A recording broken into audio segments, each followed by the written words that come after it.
Good morning हमारे सभी प्यारे स्टूडेंट्स और विशेषकर 10वीं और 12वीं के जो छात्र हैं उन सभी को। तो आज मैं एक मोटिवेशन अभिप्रेरणा आपके लिए लेकर के आया हूँ हाई स्कूल और इंटर को लेकर के, जो आपका 2025 में एग्ज़ाम होने जा रहा है उसको लेकर के। देखिए, कई सारे हमारे स्टूडेंट्स ऐसे होंगे कि जिन्होंने परीक्षा उनकी फरवरी लास्ट से शुरू हो रही है, हाई स्कूल और इंटर की, शायद हाई स्कूल की 24 फरवरी से स्टार्ट हो रही है। तो कई सारे हमारे जो स्टूडेंट्स हैं उन्होंने अभी तक अपनी प्रिपरेशन है, जो तैयारी है, उसको बिल्कुल शुरू ही नहीं किया होगा।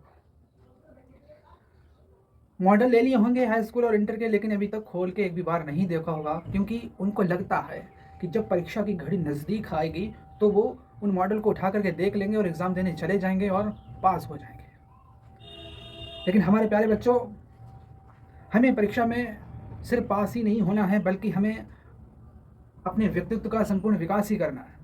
अगर मान लो आप परीक्षा से 15-16 दिन पहले पढ़ करके अगर पास भी हो जाते हैं और आपके मार्क्स भी ठीक हो जाते हैं, लेकिन आपको भौतिक रूप से जो ज्ञान है वो नहीं होता है, तो आपके जो नंबर हैं वो उसका कोई मायने ही नहीं रहता है। इसीलिए मैं उन अपने बच्चों से कहना चाहता हूँ कि जिन्होंने हाई स्कूल और इंटर की परीक्षा उनकी नज़दीक आ रही है, लेकिन अभी तक कोई तैयारी शुरू नहीं की है, तो हम उनसे कहना चाहेंगे कि आप जो हैं अपनी जो तैयारी है उसको शुरू कर दीजिएगा।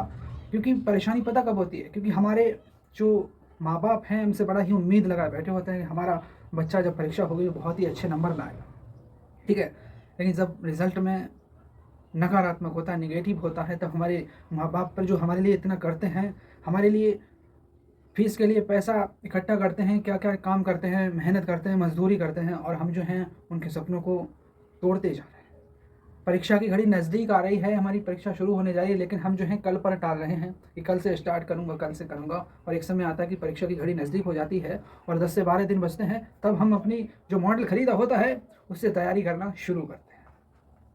लेकिन यहीं पर हम मात खा जाते हैं, और होता क्या है, अब वैसे ही चले जाते हैं एग्ज़ाम में परीक्षा देने, और वहाँ पर जो क्वेश्चन आते हैं आपको कुछ पता ही नहीं होता है। आपने मॉडल से सिर्फ चीज़ों को पढ़ा होता है, समझा नहीं होता है, तो आप उसको अच्छे से लिख भी नहीं पाएंगे। और जब आपने पहले से तैयारी की होगी, अगर आप अभी से ही अच्छे तरीके से लग जाते हैं तो बहुत ही अच्छे नंबर आपके आएंगे और आप सीखेंगे भी बहुत कुछ। क्योंकि मैं समझता हूँ कि परीक्षा पास करना बड़ी बात नहीं है, लेकिन मैं समझता हूँ कि चीज़ों को सीखना, भौतिक रूप से अपनी व्यक्तित्व का विकास करना, वो ज़्यादा मायने रखता है। पास तो हम हो जाएंगे पढ़ करके, लेकिन क्या हम ज्ञान प्राप्त कर रहे हैं? नहीं ना। तो मेरा अपने उन बच्चों से कहना है कि अगर जिन्होंने अभी तक तैयारी शुरू नहीं करी है, तो मेरे प्यारे बच्चों, आप जो हैं अपनी तैयारी में लग जाइएगा, क्योंकि आप जो आज पढ़ रहे हैं वो आपके अंक तालिका में जो आपका रिजल्ट है उसमें एक एक नंबर बढ़ा रहा है। कई सारे हमारे साथी होंगे, अरे अभी पढ़ के क्या करेंगे, जब परीक्षा पास आएगी तो पढ़ लेंगे, पास हो जाएंगे। नहीं, जब आप धीरे धीरे चीज़ों को सीखते हैं, पढ़ करके, समझ करके, तब आप चीज़ों को बहुत अच्छे से सीखते हैं।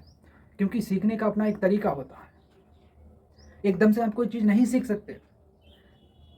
तो मैं अपने बच्चों से बस यही कहना चाहूँगा, ज़्यादा तो कुछ नहीं, क्योंकि हमें ज़्यादा मोटिवेट होने की भी ज़रूरत नहीं है। क्योंकि जो एक तैयारी करने वाला स्टूडेंट होगा, छात्र होगा, वो तो अपनी तैयारी में लगा होगा, उसको ज़्यादा सोशल मीडिया से मतलब ही नहीं है। लेकिन ये वीडियो उन लोगों के लिए है जो फ़ोन में पड़े हुए हैं और किसी भी तरीके की तैयारी नहीं कर रहे हैं।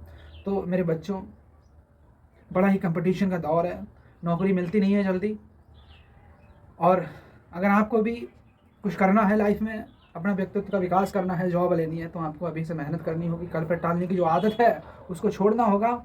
क्योंकि ये हाई स्कूल इंटर जो है ना, इसको लोग बहुत ही नॉर्मली लेते हैं, बल्कि ये नॉर्मली नहीं है, ये आपकी लाइफ की पहली सीढ़ी होती है जो आगे तक आपको ले जाती है।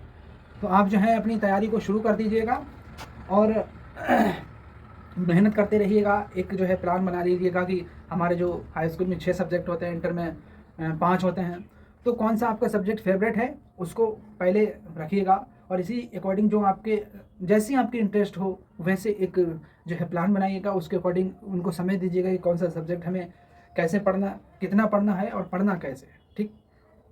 कई बार होता क्या है, चीज़ों को हम पढ़ते चले जाते हैं, लेकिन हमारा पढ़ने का तरीका गलत होता है, और हमें अपने जो टीचर्स हैं, हमारे जो बच्चे, मतलब हमारा जो दोस्त का ग्रुप होता है या जो हमारे टीचर हैं, उनसे हमें एक बार डिसाइड कर लेना है कि सर हमको क्या पढ़ना है और पढ़ना कैसे है। ठीक है, ये ज़्यादा मायने रखता है। कई बार होता क्या है कि हम चीज़ों को पढ़ते चले जाते हैं लेकिन हमें उतना अच्छे से ये नहीं मालूम होता कि हमको क्या पढ़ना है और पढ़ना कैसे है। ठीक है, हमें एक पढ़ने की जो स्ट्रेटजी होती है वो भी आनी चाहिए। तो चलते हैं हमारे प्यारे बच्चों, बेस्ट ऑफ लक कि आप सभी मेहनत करते रहें और परीक्षा में बहुत ही ज़बरदस्त प्रदर्शन करेंगे। Thank you.